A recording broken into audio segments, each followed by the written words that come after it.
Mister mid night model night கண்டதை பார்த்துட்டு retweet போயிட்டு நீங்கள் எங்களை சோஃபா மாடல்னு சொல்கிறீங்களாக்கா, அவ்வளோதான் உங்களுடைய அறிவு நம்ம எடுத்துக்கணும். ஏன்னா அறிவு இல்லாதவன் தான் எனக்கு கிட்டத்தட்ட அறிவு இருக்கிறவன் அறிவு திருவிழா நடத்தணும்னு சொல்லி ஒரு கதை விட்டாப்புல தெரியுமா? அது எந்த அளவுக்கு அறிவு இருந்துச்சு அவங்களுக்கு?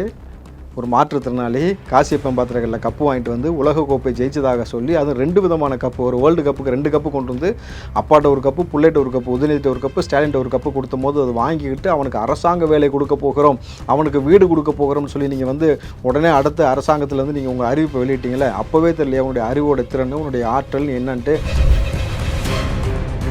இதில் வந்து நாங்கள் கோல்டு பிஸ்கெட் சோஃபாக்குள்ளே வச்சு எவன் தச்சான் உட்காந்து?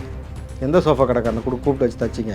எடுத்து தச்சு கொண்டு போய் கொடுத்து அவர் வந்து சோஃபாவை கழித்து தங்கத்தை எடுத்துக்கிட்டு இருக்கிறாரா? இது முட்டாள்தனத்தின் உச்சம் இல்லையா? கற்பனைத்தனத்துடைய உச்சம் இல்லையா? மடத்தனமான அரசியல் பண்ணக்கூடியவன் இப்படி தான் யோசிப்போம். முகம் தெரியாத பல நபர்கள் இன்றைக்கி அவர்களுக்கு முகவரி கொடுத்துருக்கார் தளபதி விஜய் அவர்கள். எங்கே டைரெக்டாக எம்எல்ஏ. அதை விட ஒரு அற்புதமான விஷயம் சொல்லட்டுமா? வரலாற்றிலேயே முதல் முறையாக நேரடியாக நீங்கள் சட்டமன்றத்துக்கு போகும்போது முதலமைச்சராக போன ஒரே தலைவன் தளபதி விஜய் அவர்கள் தான். இதுதான் புது வரலாறு. இப்போ இப்படிப்பட்ட வரலாறை எழுதியிருக்கக்கூடிய ஒரு மாபெரும் தலைவனை பார்த்து நீ வயிறு எறிஞ்சிட்டு கிளவி மாதிரி உட்காந்து புலம்பிக்கிட்டு இருந்தேனாக்கா, ஜெலுசல் வாங்கி கொடுக்குறேன், போன வாட்டி உங்களுக்கு வந்து அக்கீஸ் வாங்கி கொடுத்தோம், இப்போ ஜெலுசல் வாங்கி கொடுக்குறோம், சாப்பிட்டுட்டு பொத்திட்டு உட்காரு. 1000 ரூபா கொடுக்கறத சொல்கிறாரு. எங்களுடைய மாடல் தான் தொடர்ந்து கொண்டு இருக்கிறது. அப்போ அதேமாதிரி பெண்கள் மீதும் குழந்தைகள் மீதும் பாலியத்தில் அத்துமீறல் நடக்குதுல்ல, அப்பயும் சொல்லுடா உன் ஆட்சி தான் தொடருதுன்னு, திமுக ஆட்சி தான் தொடருதுன்னு இப்போ சொல்லு. புரியுதா தம்பி? மக்களுக்கு தெரியும் தம்பி.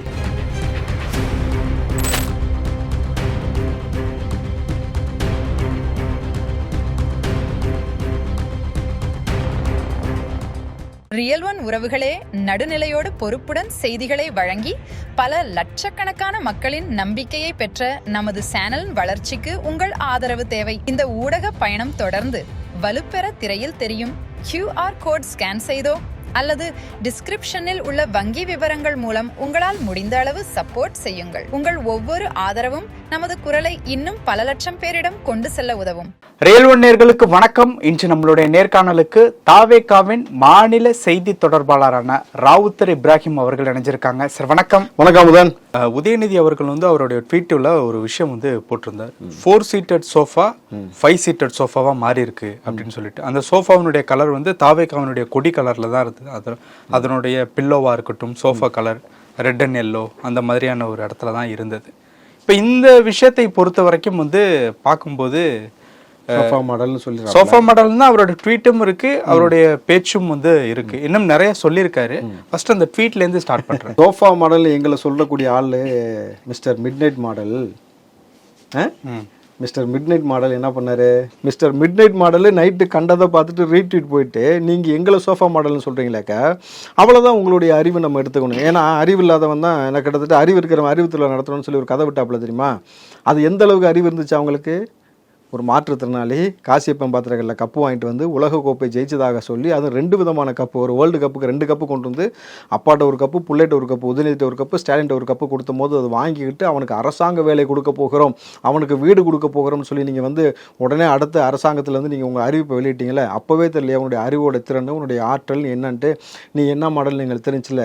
விடிய மிஸ்டர் மிட் நைட் மாடலாக இருந்துட்டு பகலில் வந்து நீங்கள் வந்து என்னென்ன வேலையை பார்த்து வச்சிங்கன்னு எங்களுக்கு தெரியணும் பொழுது நீங்கள் எங்களை சோஃபா மாடல் விமர்சிக்கக்கூடிய தகுதியோ தராதரமோ உங்களுக்கு கிடையாது. முதல்ல இன்றைக்கி டெக்னாலஜி வளர்ந்துருக்கு தம்பி. ஒருத்தருக்கு வந்து பணம் கொடுக்கணும்னு முடிவு பண்ணால் சோஃபாவில் வச்சா கொடுப்பானுங்க. இல்லை, சோஃபாவில் கோல்டு பிஸ்கட் இருந்ததா ஒரு விஷயம் இருக்குது. அதை திருச்சி சூர்யா அவர்கள் எவ்வளோ பெரிய அலுவலகம்னு நீங்கள் பார்த்துருப்பீங்க. நீங்கள் வந்து அண்ணன் திருமாவுடைய அலுவலகம் எவ்வளோன்னு உங்களுக்கு தெரியும். ரொம்ப கன்ஜஸ்டடாக தான் இருக்கும், எப்பயுமே ஆட்கள் கூட்டமாக இருப்பாங்க. இதில் வந்து நாங்கள் கோல்டு பிஸ்கெட் சோஃபாக்குள்ளே வச்சு எவன் தச்சான் உட்காந்து? எந்த சோஃபா கடைக்காரனை கூப்பிட்டு வச்சு தச்சிங்க? எடுத்து தச்சு கொண்டு போய் கொடுத்து அவர் வந்து சோஃபாவை கழித்து தங்கத்தை எடுத்துக்கிட்டு இருக்கிறாரா? இது முட்டாள்தனத்தின் உச்சம் இல்லையா? கற்பனைத்தனத்துடைய உச்சம் இல்லையா? மடத்தனமான அரசியல் பண்ணக்கூடியவன் இப்படி தான் யோசிப்பான். புரியுதுங்களா தம்பி? யாரையும் விலை கொடுத்து வாங்க வேண்டிய அவசியம் இன்றைக்கி தாவேக்காவுக்கு இல்லை தம்பி. தாவேக்காவை நோக்கி இன்றைக்கி எல்லா தலைவர்களும் வராங்க, எல்லா மாற்றுக் கட்சி தலைவர்களும் வராங்க, பிஸ்னஸ்மேன் வராங்க, சினிமா தொழிலுக்கு வராங்க, எல்லா உலகம் முழுக்க இருக்கக்கூடிய நபர்கள் வந்து இப்படி ஒரு நல்லாட்சி கொடுக்கக்கூடிய ஒரு முதலமைச்சரை நோக்கி வந்து கொண்டிருக்கிறாங்க பொழுது விலை கொடுத்து வாங்க வேண்டிய அவசியங்கள் கிடையாது. அதாவது தான் எதை செஞ்சுக்கிட்டு இருந்தோமோ அந்த புத்தி தான் வந்து மைண்டில் யாருக்குமே ஃபஸ்ட்டு தோணும். புரியுதுங்களா? அதே மாதிரி அவங்க செஞ்சுக்கிட்டு இருந்த புத்தி அதனால் வந்து ஒரு சோஃபா போன உடனே அதில் உள்ளே போயிடுச்சு. அடுத்து கார் போனால் காருக்குள்ளே போச்சுன்னுவியா? ஒரு காரில் வந்து காசு வச்சு கொடுத்துட்டாங்க, அடுத்து வேறு என்ன சொல்லுவேன்? சாக்கடை அடப்படுக்கிறதுக்கு வந்து அங்கே அப்பப்போ வரும் வண்டி, என்ன சொல்லுவேன், ட்ரைனேஜில் காசை போட்டுவிட்டு உள்ளேருந்து அழுறாங்கன்னு சொல்லுவியா? இதெல்லாம் முட்டாள்தனத்தின் உச்சம். அவங்க திருட்டுத்தனம் பண்ணுறதுக்கு யோசிக்கிறத வந்து அரசியல் செய்வதற்கு யோசிக்காமல் போனதுடைய விளைவு தான் இன்றைக்கி தோற்று போய் உட்காந்துருக்கிறீங்க. ஸ்டாலின் அவர்கள் வரைக்கும் தோல்வி பெற்றிருக்கீங்க. திமுகவில் 16 அமைச்சர் வந்து தோற்று போயிருக்கீங்கனாக்கா ஏன் தோத்தீங்க? இப்போவாவது அறிவோடு யோசிக்கணும்ல. சும்மா வரலடா திமுககாரன்னு சொன்னாக்கா முட்டாத்தனமாக வந்து நிற்கிறடா திமுககாரன் தான் நான் பார்க்குறேன். நீ வந்து இன்னும் இளைஞர் கூட்டத்தை வந்து கொத்தடிமையாக நாங்கள் இருப்பதில் பெருமைப்படுறோம். இப்போ என்னது ப்ரௌடு கொத்தூசுன்னு சொல்கிறான் ஒருத்தர் வந்து என்னது உதயநிதி தம்பிடா, ஏன்டா நீ ரீட்வீட் பண்ண போறியாடா? இல்லை நான் கேட்குறேன், நான் ப்ரௌடாக சொல்லுவேன், பெருமையாக சொல்லுவேன், நான் உதயநிதி தம்பிடா, நீ நைட்டு உட்காந்து ரீட்வீட் பண்ண போறியாடா? மிட் நைட் மாடலில் மாட போறியா? பொழைக்கிறதுக்கு வழியை பாருங்கடா, உருப்புறதுக்கு வழியை பாருங்கடா. இன்றைக்கி வந்து கல்வி மேம்பாட்டில் வந்து எந்த அளவுக்கு இருக்குது, அதை படித்து மேலே வந்து வேலைவாய்ப்பு எப்படி ஏற்படுத்துறது. விளையாட்டுத்துறை அமைச்சர் இருக்கிறார், ராதாகிருஷ்ணன் இருக்காரு, அவரை போய் பார்த்து விளையாட்டுத்துறையில் எப்படி மேம்பட்டு வரலாம், தற்சார்பு முறை எப்படி வளர்க்கலாம், தொழில் வளம் எப்படி வளர்க்கலாம். இன்றைக்கி இந்த ஆட்சி வந்து இளைஞர்களை வந்து அரசியல் பழக சொல்லுது, அரசியலுக்குள்ளே எப்படி போயிட்டு எப்படி முன்னேறலாம், இதை பற்றிலாம் யோசிக்கணுமே தவிர அவங்க தன் குடும்பத்தையும் தான் அடித்து வச்சிருக்க கொள்ளையடிச்சு வச்சிருக்க சொத்தையும் காப்பாற்றுவதற்காக திமுக வந்து ஒரு ஃபார்முலாவை கிரியேட் பண்ணுதுனாக்கா அதுக்கு நீங்கள் ஏன்டா பலிகடாக்குறீங்க? இது வரைக்கும் பார்த்தீங்கன்னா திமுகவில் அதிமுகவில் ஒரு வட்டத்தில் இருந்தானா அந்த வட்டத்தில் இருந்து கடைசி வரைக்கும் சாவர வரைக்கும் வட்டச்செயலாக தான் இருக்க முடியும். அதுலேருந்து மேலே வர முடியாது. ஒரு தொண்டனா போஸ்ட் ஓட்டானா போஸ்ட் ஓட்டி தான் சுற்றிட்டு இருக்க முடியும். இன்றைக்கி முகம் தெரியாத பல நபர்கள் இன்றைக்கி அவர்களுக்கு முகவரி கொடுத்துருக்கா தளபதி விஜய் அவர்கள். எங்கே டைரக்டாக எம்எல்ஏ. அதை விட ஒரு அற்புதமான விஷயம் சொல்லட்டுமா? வரலாற்றிலேயே முதல் முறையாக நேரடியாக நீங்கள் சட்டமன்றத்துக்கு போகும்போதே முதலமைச்சராக போன ஒரே தலைவன் தளபதி விஜய் அவர்கள் தான். இதுதான் புது வரலாறு. இப்போ இப்படிப்பட்ட வரலாறை எழுதியிருக்கக்கூடிய ஒரு மாபெரும் தலைவனை பார்த்து நீ வயிறு எரிஞ்சிட்டு கிளவி மாதிரி உட்காந்து புலம்பிக்கிட்டு இருந்தேனாக்கா ஜெலுசல் வாங்கி கொடுக்குறேன். போன வாட்டி உங்களுக்கு வந்து அகீஸ் வாங்கி கொடுத்தோம், இப்போ ஜெலுசல் வாங்கி கொடுக்குறோம், சாப்பிட்டுட்டு பொத்திட்டு உட்காருங்க. ஏன்டா மக்கள் இந்த சோஃபா மாடலுக்கு வாக்களித்து விட்டோம் அப்படின்னு சொல்லிட்டு ரொம்ப வருத்தப்படுறாங்க அப்படிங்கிறத தற்போதைய ஒரு இல்ல திருமண விழா ஆற்காடு வீராசாமி ஐயா அவர்களுடைய இல்ல திருமண விழாவில் வந்து உதயநிதி அவர்கள் வந்து பேசியிருக்காங்க. அந்த ஆட்சி மாறுவதற்கு உண்டான வேலைகளும் வந்து இன்னும் வெகு நாட்கள்லயே வந்து நடக்கும் அப்படிங்கிற மாதிரியும் வந்து சொல்லியிருக்காங்க. சோஃபா மாடல் ஆட்சியை வீட்டுக்கு அனுப்பக்கூடிய நாள் வெகு தொலைவில் இல்லை, மீண்டும் தலைவர் தலைமையில் ஆட்சி அமையும் அப்படிங்கிற மாதிரி வந்து சொல்லியிருக்காங்க. தூங்கிட்டு இருக்காப்லையா? எழுப்பிட சொல்லாமல யாரையாவது?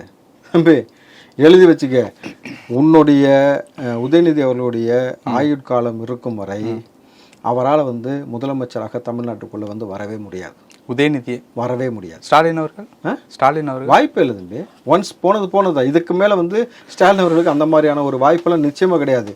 என் தலைவன் தளபதி விஜய் அவர்கள் அவர் இருக்கும் வரை அவர் தான் முதலமைச்சர். அவரை ஆட்டவும் முடியாது, அசைக்கவும் முடியாது. நீங்கள் என்ன வேணால் சேர்ந்து கூப்பாடு போடுங்க, ஒட்டுமொத்த சொத்து சேர்த்து வச்சிருக்க கொள்ளையடிச்சு அந்த பணத்தை கொண்டு போய் மக்கள்கிட்ட கொடுங்க, வாங்கிட்டு திரும்பி என் தளபதி விஜய்க்கு தான் ஓட்டு போடுவான். புரியுதுங்களா? அவன் ரொம்ப தெளிவாக இருக்கும். அரசியல் புரிதல் வந்து ஏற்பட்டுச்சு, மக்கள்கிட்ட ஒரு மாறுதல் ஏற்பட்டுச்சு, இளைஞர்கள் அரசியல் பார்க்க ஆரம்பிச்சிட்டாங்க. சட்டமன்றம் லைவ் 6 கோடி பேர் பார்த்துக்கிட்டு இருக்காங்க தம்பி உட்காந்து. வரலாற்றில் இது வரைக்கும் அந்த மாதிரி கிடையவே கிடையாது. முதல் முறையாக எப்படி என் தளபதி விஜய் அவர்கள் சட்டமன்றத்தில் போகும்பொழுதே ஒரு சிஎம்மாக போனாரோ அதே போல் இன்றைக்கி வந்து இளைஞர்கள் அவ்வளோ பேர் அரசியலை பார்த்து அரசியலை ஒரு துறையாக தேர்ந்தெடுத்து கொண்டு இன்றைக்கி அதை நோக்கி வந்து கொண்டிருக்காங்க. பொழுது இனி நீ வந்து இந்த சாதி வச்சு சாராயத்தை வச்சு இந்த மாதிரி அபினை வச்சு கஞ்சா வச்சு ஒரு அரசியல் பண்ணிட்டு இருந்த திமுக அந்த நினப்பு இனிமேட்டு வந்து பரம்பரைக்கே வராது. அந்த மாதிரியான ஒரு ஆட்சி தான் இனிமேல் நடக்க போகுது. பொழுது உங்களுக்கு வாய்ப்பு கிடையாது. அதாவது ஒரே ஒரு வேண்டுகோள் தான், நீ எங்கேயாவது திமுககாரன் தனியாக ஒரு மேடை போட்டு அங்கே போய் ஒப்பாரி வை. ஒரு நல்ல நாள், ஒரு நல்ல பொழுது, ஒரு வீட்டுக்கு ஒரு விசேஷத்துக்கெல்லாம் கூப்பிட்டு அங்கெல்லாம் போய் இலை வீடு மாதிரி உட்காந்து பேசினா உங்களுக்கு ஏன்டா கூப்பிட்டு அவங்க வருத்தப்படுறாங்க. அந்த செய்தி நமக்கு வந்துகிட்டு இருக்கு. சின்ன அட்வைஸ், முடிஞ்சால் ஏற்றுக்க, இல்லாட்டி இப்படி புலம்பிகிட்டே சாகு. ஆனால் காட்டாட்சி வந்து நடைபெற்று இருக்கிறது அப்படின்னு சொல்லி சமீபத்திய அந்த பாலியல் வன்கொடுமை இந்த மாதிரியான விஷயங்களை பற்றி நிறைய வந்து உதயநிதி அவர்கள் வந்து பேசியிருந்தார்ல, அதை எப்படி பார்க்குறீங்க? விதை போட்டது ஒப்பம் தானே அப்படின்னு மக்கள் சொல்கிறாங்களா, அதை நீங்கள் எப்படி பார்க்குறீங்க உதயநிதி? நான் கேட்குறேன்ப்பா. ஏன்னா 1000 ரூபாய் ஸ்கீம் கொடுக்குறாங்கல்ல, முதலமைச்சர் பேசியிருக்காரு தம்பி. இப்போ வரைக்கும் தொடர்வது திராவிட மாடல் ஆட்சி தான். எப்படி 1000 ரூபா கொடுக்கறத சொல்கிறாரு. எங்களுடைய மாடல் தான் தொடர்ந்து கொண்டு இருக்கிறது. அப்போ அதேமாதிரி பெண்கள் மீதும் குழந்தைகள் மீதும் பாலியத்தில் அத்துமீறல் நடக்குதுல்ல, அப்பயும் சொல்லுடா உன் ஆட்சி தான் தொடருதுன்னு.